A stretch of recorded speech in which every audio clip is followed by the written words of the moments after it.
O governo brasileiro quer acelerar negociações comerciais com os Estados Unidos depois da impressão que percebeu no encontro entre os presidentes Lula e Donald Trump.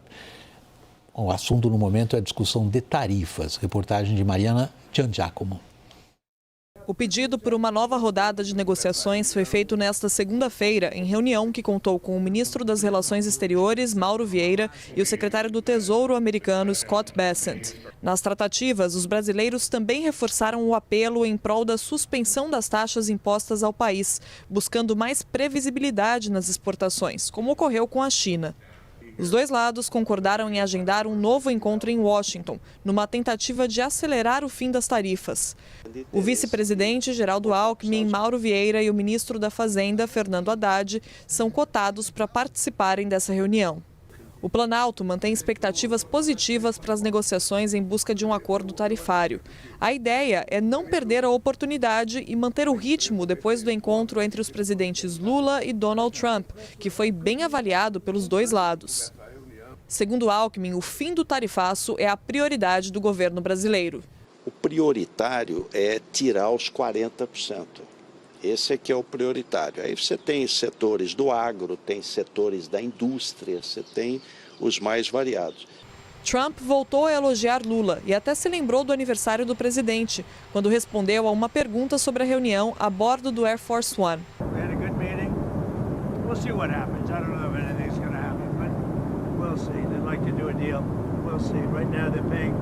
I guess 50% tariff. But we had a great meeting. It's happy birthday. I want to wish the president happy birthday. Okay? Mesmo com a troca de elogios, o Planalto avalia que ainda existem temas sensíveis nas relações com os americanos. Os principais seriam a regulamentação das Big Techs, um dos pontos citados por Trump na carta em que anunciou o tarifaço, e o acesso dos Estados Unidos a minerais críticos. As terras raras são essenciais na disputa geopolítica e econômica entre a Casa Branca e a China. Hoje, empresas chinesas são responsáveis por 91% de todo o refino mundial desses minérios. Por isso, os Estados Unidos têm tanta expectativa para a reunião entre Trump e Xi Jinping. Os dois devem falar sobre as restrições chinesas ao acesso a minerais de terras raras e a compra de soja, temas também de muito interesse para o Brasil, que tem grandes reservas dos dois materiais. Chris, é possível se dizer que, de alguma forma, as questões políticas, aparentemente, eu queria reiterar isso, aparentemente, estão agora em segundo plano? Tudo indica que sim, William. E se a gente olha essa virada que veio da Casa Branca, e tudo indica que o presidente Trump é que está liderando essa virada de visão com relação ao Brasil, me parece que foi vários fatores que estão contribuindo para o lado político chegar em segundo plano. Acho que, de um lado, o presidente Trump parece que ficou um pouco frustrado com a falta de resultados das sanções e as medidas tarifárias contra o Brasil. O que tem escutado é que, dentro do Departamento de Estado, o grupo que liderava a política com o Brasil estava vendendo a ideia que talvez poderia reverter a inelegibilidade do ex-presidente Bolsonaro. Quando não veio, o presidente Trump meio que questionou a eficácia de todas as medidas. Então, acho que esse grupo de diplomatas vendeu um peixe que não entregaram. Dois, e um pouco dessa tema da relação Brasil-Estados Unidos. A Casa Branca está fazendo uma grande revisão da sua estratégia de minerais críticos para poder reduzir a dependência chinesa. Aí eu diria que houve um terremoto em Washington quando os chineses suspenderam licenças de minerais críticos. O Brasil faz parte dessa equação. E três, empresas americanas, com algumas brasileiras, fizeram um trabalho de formiguinho de apontar para a Casa Branca todos os dores das tarifas que foram se impondo na relação bilateral. Então, acho que foi um acúmulo desses três que levou o presidente Trump a rever a estratégia. Então, e nesse contexto, acho que a ordem é vamos tentar encontrar algum acordo.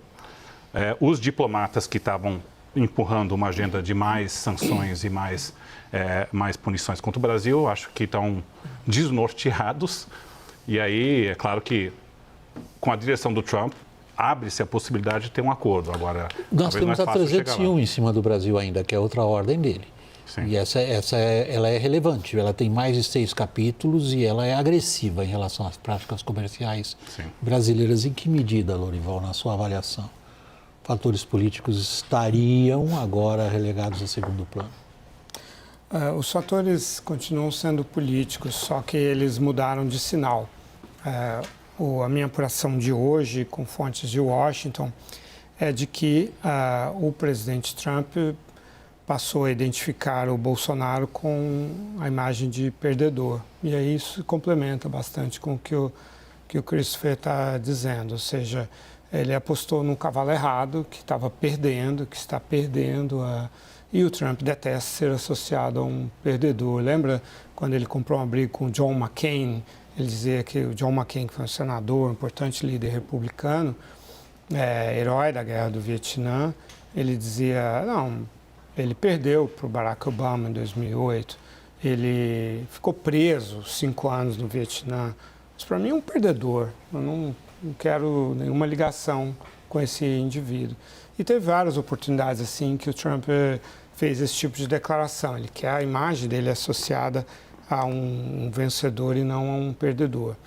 E o Trump também, ele tem um método de trocar de inimigos, assim, de fazer rotação de inimigos para movimentar o noticiário mesmo, né? Ele próprio, ele disse isso, não exatamente com essas palavras, vou pegar aqui a frase que ele falou em Riad, agora em maio, quando ele estava se eu conseguir digitar minha senha certa aqui no computador, mas ele estava agora em maio, ele disse, explicando por que ele estava se reaproximando ao Irã, né, depois de ter rompido o acordo, de ter bombardeado o Irã e tal. Eu nunca acreditei em ter inimigos permanentes. Eu não gosto de inimigos permanentes, mas às vezes você precisa de inimigos para fazer o trabalho. Inimigos te dão motivação. Agora, se ele manter sempre a mesma configuração de inimigos e aliados, se torna uma coisa, uma rotina e deixa de ser notícia. Então, fazer a rotação dos inimigos é algo que ele sempre faz. Então, Kim Jong-un, uma hora tem um bromance, outra hora é inimigo, Xi Jinping é a mesma coisa, Putin também, e assim também com Bolsonaro e Lula. Mas o que me disseram hoje foi assim, olha, que é uma coisa que eu vim enfatizando, né? Não, mas a inflação da carne, né? do café, falaram, olha, isso já está aí há muito tempo. O que mudou realmente foi a percepção do Trump de que o Bolsonaro é um perdedor. E se aí a gente vê o comportamento do Trump, se confirma, porque hoje ele falou, fiquei muito impressionado com o Lula, ele é vigoroso, então vigoroso está associado a essa ideia do vitorioso, do forte, né? Ontem, quando teve a coletiva, né, a intervenção dos repórteres antes da cúpula, que citaram o Bolsonaro, ele falou, não, ele é uma pessoa boa e tal, mas não elaborou, não foi muito breve e não falaram ele não trouxe o tema Bolsonaro na cúpula, foi o Lula que trouxe, explicando que não tinha sido, que teve direito de amplo direito de defesa. Só para concluir, e aí o Trump perguntou sobre o período de prisão do Lula, né? Prestou atenção na resposta e falou assim, eu também passei pela perseguição da justiça, mas agora nós dois estamos aqui, nós demos a volta por cima, somos vencedores. Ele está mudando de retrato, o Bolsonaro que se cuide, porque fazendo um trocadilho com o que você falou, ele também não gosta de amigos permanentes, não? Claro, exatamente, é a mesma coisa. Thaís, há uma certa ansiedade, a palavra que domina tudo que a gente vem tratando nessas últimas semanas e meses por parte do empresariado. A ansiedade permanece a mesma, o tarifaço permanece ali, a 301 permanece ali, está caminhando. Que esperança que eles manifestaram depois dos encontros? William, minha percepção é que, assim, que bom que o encontro aconteceu, ufa, próximo, né? Essa pauta já mudou. Porque essa barreira já foi quebrada, mas as outras tantas são muito complexas. E hoje, um empresário em Washington, eu passei o dia perguntando para os empresários, não se eles tinham gostado do encontro, mas qual é o risco daqui para frente? Onde é que eles estão enxergando o risco? Porque se havia um risco político muito forte, de qualquer coisa que o Lula pudesse dizer, ou do encontro não acontecer, esse risco saiu. Então, qual que é o próximo risco? O primeiro deles é entender, inclusive levando em consideração esse ponto que o Lorival e o Christian trazem aqui, que é onde é que Trump vai colocar o Brasil, em que lista de prioridades?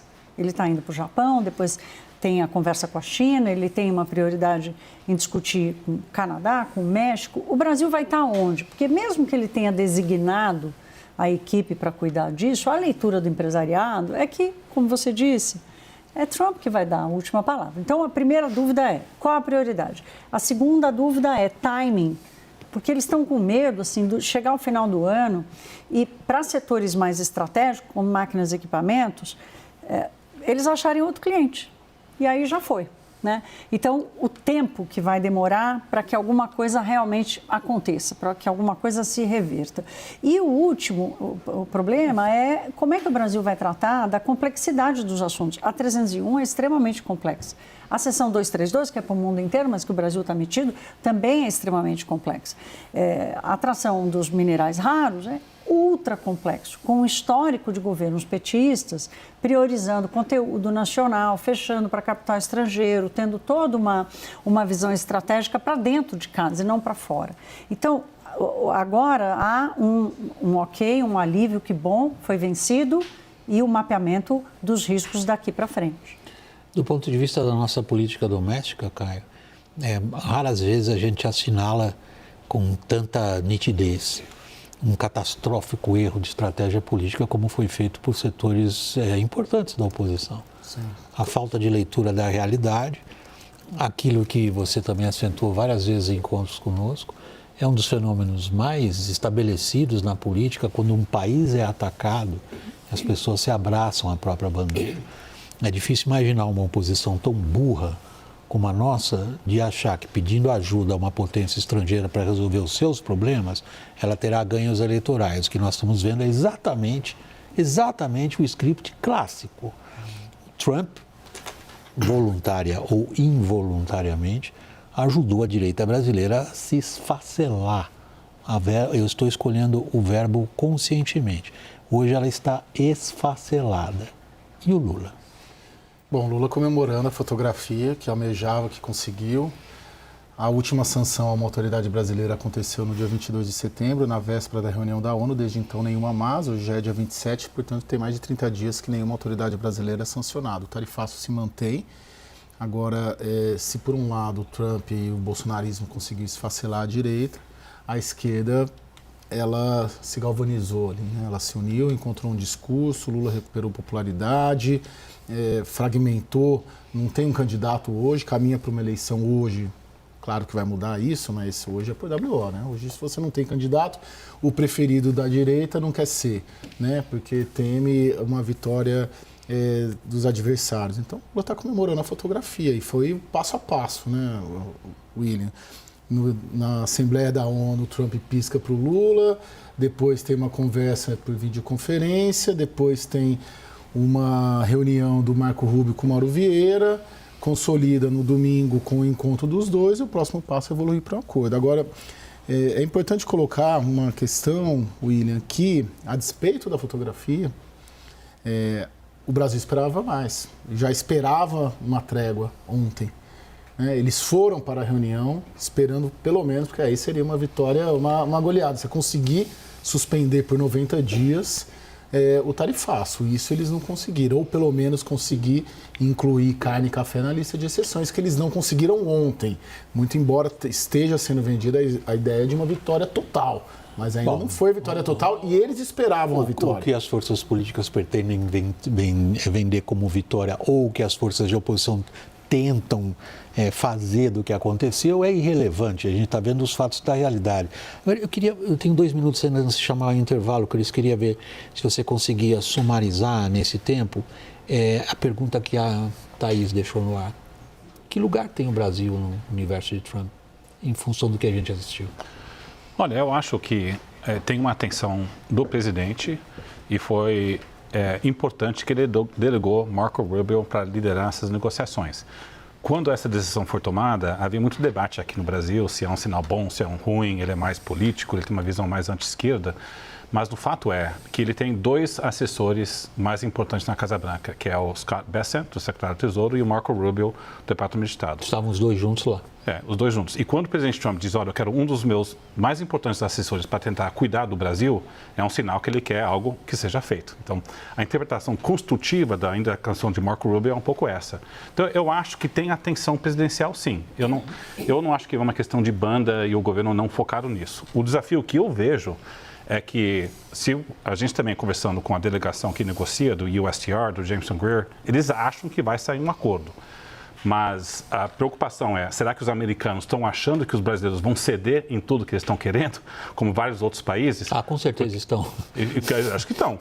E eu não sinto um desespero no Palácio Planalto, e eu acho que o Brasil vai oferecer algumas coisas, mas não estão dispostos de fazer o que for necessário para chegar a um acordo. Então pode ter um desalinhamento de expectativas dos americanos que o Brasil pode ceder e a disposição dos brasileiros ceder. Eu acho que esse é o nó do acordo, está um pouco mais aqui agora. Um pouco do risco visto pelos empresários passa por isso, né? Onde é que vai haver o senso comum para temas mais complexos? Se vocês esperem só um segundinho, a gente vai para o intervalo e volta e a gente retoma nesse ponto.